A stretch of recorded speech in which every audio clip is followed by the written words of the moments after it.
নমস্কার, সময় কলকাতা আপনাদের স্বাগত। আপনাদের সঙ্গে রয়েছে আমি সঞ্জিতা। আর খেলার দুনিয়ার গুরুত্বপূর্ণ খবর নিয়ে শুরু করছি খেলা হবে অনুষ্ঠান। আর শুধুই যে খেলার খবরের দিকে নজর রাখবো, 4 দিনেই জবনিকা পড়ল রাজকোট টেস্টে। কাজে এলো না ইংল্যান্ডের বহু চর্চিত বাজ বলে ক্রিকেট। ভারতের আগ্রাসী ব্যাটিংয়ের সামনে তৃতীয় টেস্টে কার্যত অসহায় আত্মসমর্পণ করলেন বেন স্টোকসরা। দ্বিতীয় ইনিংসে তাদের সামনে 557 রানের লক্ষ্য বেঁধে দেয় ভারত। তবে ব্যাট করতে নেমে ব্যাটিং বিপর্যয়ের মুখে পড়তে হয় ইংল্যান্ডকে। মাত্র 122 রানে গুটিয়ে যায় সফরকারীদের ইনিংস। 434 রানে ম্যাচ জিতে নেয় রোহিত শর্মারা। টেস্ট ক্রিকেটে এটি ভারতের সর্বোচ্চ রানে জয়। আর এই ম্যাচের আগে পর্যন্ত নিউজিল্যান্ডের বিরুদ্ধে 372 রানের জয় ছিল ভারতের সর্বোচ্চ রানের জয়ের রেকর্ড। রাজকোটে সেই রেকর্ড ভেঙে সিরিজে 2-1 ব্যবধানে এগিয়ে গেল মেন ইন ব্লু ব্রিগেড। রাজকোটে বাজবলের আত্মসমর্পণ, যেখানে দাঁড়িয়ে আপনাদেরকে যেমনটা জানাচ্ছিলাম যে 434 রানে ম্যাচ জিতে নেয় রোহিত শর্মারা। টেস্ট ক্রিকেটে এটি ভারতের সর্বোচ্চ রানের জয়। এই ম্যাচের আগে পর্যন্ত নিউজিল্যান্ডের বিরুদ্ধে 372 রানের জয় ছিল ভারতের সর্বোচ্চ রানের জয়ের রেকর্ড। তবে রাজকোটে সেই রেকর্ড ভেঙে সিরিজে 2-1 ব্যবধানে এগিয়ে গেল মেন ইন ব্লু ব্রিগেড। এ বিষয়ে জানবো, টেলিফোন লাইনে রয়েছে আমাদের প্রতিনিধি পুরন্দর চক্রবর্তী। পুরন্দর, এই বিষয়ে তোমার কাছ থেকে বিস্তারিত জানতে চাইবো। দেখো সঞ্জিতা, তোমাদের প্রথমেই বলবো আমি যে রাজকোট টেস্টে 434 রানের জয়, তুমি যেমনটা বললে বিরাট রানের একটা জয়, মানসিক ভাবে বুস্ট আপ করবে টিম ইন্ডিয়াকে, এটা ঠিকই। কিন্তু রাজকোট টেস্ট অতীত। রাজকোট টেস্ট একটা এমন টেস্ট হলো যেখানে প্রথম দুটো টেস্টে পুরোপুরি ভিন্ন একটা চিত্র দেখা গেল। কারণ প্রথম দুটো টেস্টে ভারত ও ইংল্যান্ডের মধ্যে কিন্তু তীব্র লড়াই হয়েছে, এবং আমরা যদি দেখি তৃতীয় টেস্টে দ্বিতীয় দিন পর্যন্ত লড়াই ছিল, যেখানে দাঁড়িয়ে বেন ডাকেট অসামান্য ব্যাট করছিলেন। দ্বিতীয় ইনিংসে কিন্তু আমরা দেখেছি নিঃশর্ত আত্মসমর্পণ যাকে বলা হয় তাই করেছে ইংল্যান্ড। কিন্তু এখানে দাঁড়িয়ে আমাদের ভাবতে হবে যে যেহেতু চতুর্থ টেস্ট একেবারে খুব কাছাকাছি সময়ের মধ্যে পড়ছে, অর্থাৎ 23 তারিখ থেকে ঝাড়খণ্ডের রাঁচিতে চতুর্থ টেস্ট শুরু হতে চলেছে। ঝাড়খণ্ডের রাঁচিতে যেখানে চতুর্থ টেস্ট শুরু হচ্ছে, তারপরে পঞ্চম টেস্টও রয়েছে ধর্মশালায়। অর্থাৎ আমরা যদি দেখি যে আরো দুটো টেস্ট বাকি আছে, অর্থাৎ ইংল্যান্ডের সামনে কিন্তু এখনো সিরিজে ফেরার বা সিরিজ জেতার সুযোগ থাকছে। আমরা যদি দেখি এই বেন স্টোকসের নেতৃত্বেই কিন্তু ইংল্যান্ড কিন্তু এভাবেই অস্ট্রেলিয়ার বিরুদ্ধে কিন্তু কাম ব্যাক করেছিল। সেটা খুব বেশি দিনের ঘটনা নয়, অতি সম্প্রতি এক সিরিজ সেটা দেখা যায়। সুতরাং ইংল্যান্ড টিমে কিন্তু আন্ডার এস্টিমেট করার কোনো জায়গা নেই। এটা রাহুল দ্রাবিড় এবং অধিনায়ক রোহিত শর্মা খুব ভালো করে জানেন। সেই জায়গায় দাঁড়িয়ে কিন্তু বেশি পরীক্ষা নিরীক্ষা করার হয়তো সুযোগ নেই। কিন্তু তবু যদি আমরা দেখি তৃতীয় টেস্টে ভারতকে খেলাতে হয়েছিল রজত পাটিদার, সরফরাজ খান, এবং আমরা যদি দেখি উইকেটের পেছনে কিন্তু ছিলেন ধ্রুব জুড়েল। এরকম কিছু অখ্যাত, অন্তত আমরা যদি আন্তর্জাতিক অঙ্গনে তারা অখ্যাত, তাদেরকে খেলানো হয়েছিল। কিন্তু প্রশ্ন এখানেই উঠছে যে যাদের খেলানো হয়েছে তারা কতটা যোগ্যতার পরিচয় দিয়েছেন। ইতিমধ্যেই কিন্তু আমরা দেখেছি যশস্বী জয়সওয়াল নিজেকে প্রমাণ করেছেন, এবং আমরা যদি দেখি সরফরাজ খান, যিনি ঘরোয়া ক্রিকেটে একটানা ভালো খেলছিলেন, যার ঘরোয়া ক্রিকেটে 70-এর উপরে অ্যাভারেজ, সেরকম একজন ব্যাটসম্যানকে খেলানো যে খুবই যুক্তিযুক্ত হয়েছে। এখন সেটা ভারতের ক্রিকেট অনুরাগীদের মুখে মুখে ঘুরছে। কিন্তু পাশাপাশি রজত পাটিদারের ব্যর্থতা আরেকটি প্রশ্ন চিহ্নের মুখে এসে দাঁড় করিয়েছে। কারণ রজত পাটিদার 4টি ইনিংসে মোট 46 রান করতে পেরেছেন। ফলে স্বাভাবিকভাবেই প্রশ্ন উঠছে রজত পাটিদার কি আসন্ন টেস্টে চান্স পেতে পারেন। সেক্ষেত্রে বলার এটাই যে KL রাহুল কিন্তু দলে ফিরতেই পারে যদি দেখা যায় যে চতুর্থ টেস্টে KL রাহুলের ফেরার সম্ভাবনা রয়েছে।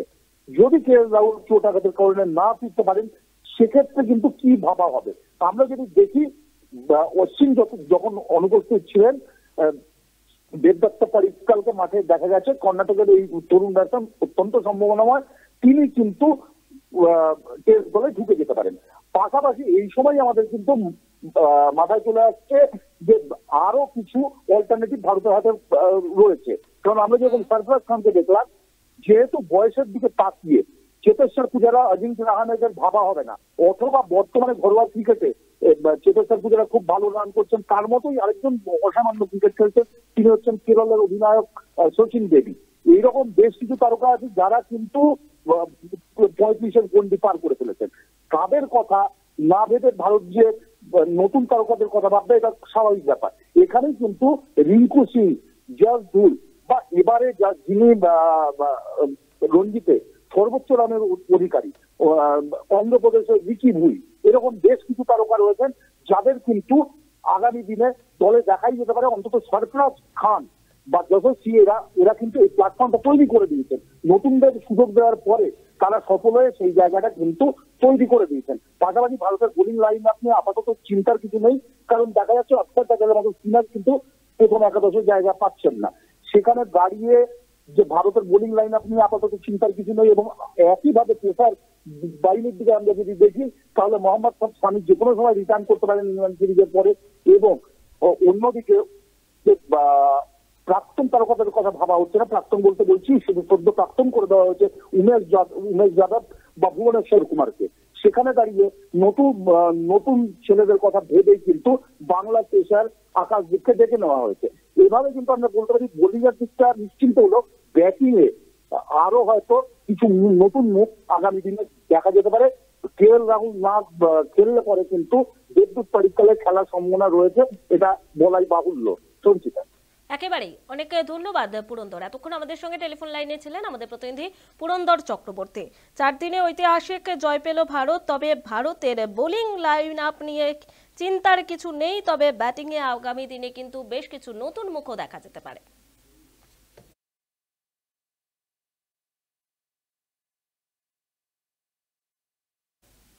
প্রিমিয়ার লিগের গুরুত্বপূর্ণ ম্যাচে জয় পেল ম্যানচেস্টার ইউনাইটেড। রবিবার লুটন টাউনকে তাদের ঘরের মাঠে 2-1 গোলে হারালো এরিক টেন হ্যাগের দল। রেড ডেভিলদের হয়ে জোড়া গোল করেন রাসমাস হুইল্যান্ড। আর এই নিয়ে প্রিমিয়ার লিগের শেষ 4 ম্যাচে জয় পেল ম্যানচেস্টারের ক্লাবটি। প্রিমিয়ার লিগে খেতাবি লড়াই জমে উঠেছে।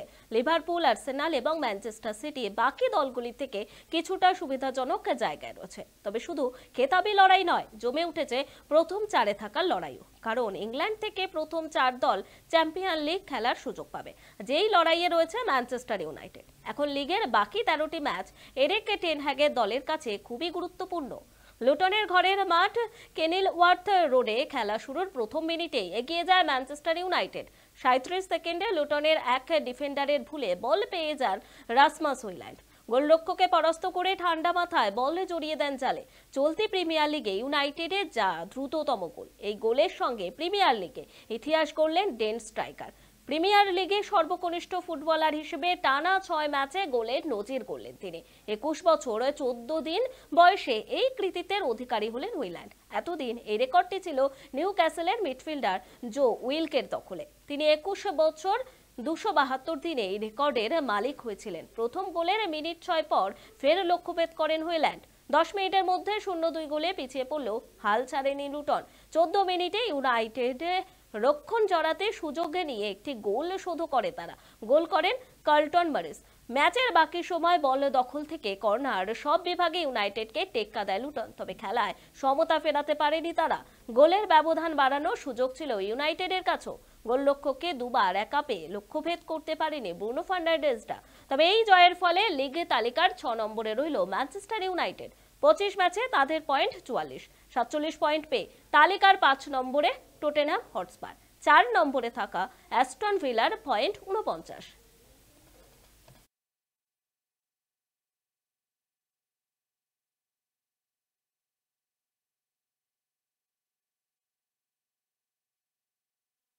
খেলা হবে অনুষ্ঠানে এই পর্যন্ত। দেখতে থাকুন সময় কলকাতা, সময় বলবে সময়ের কথা।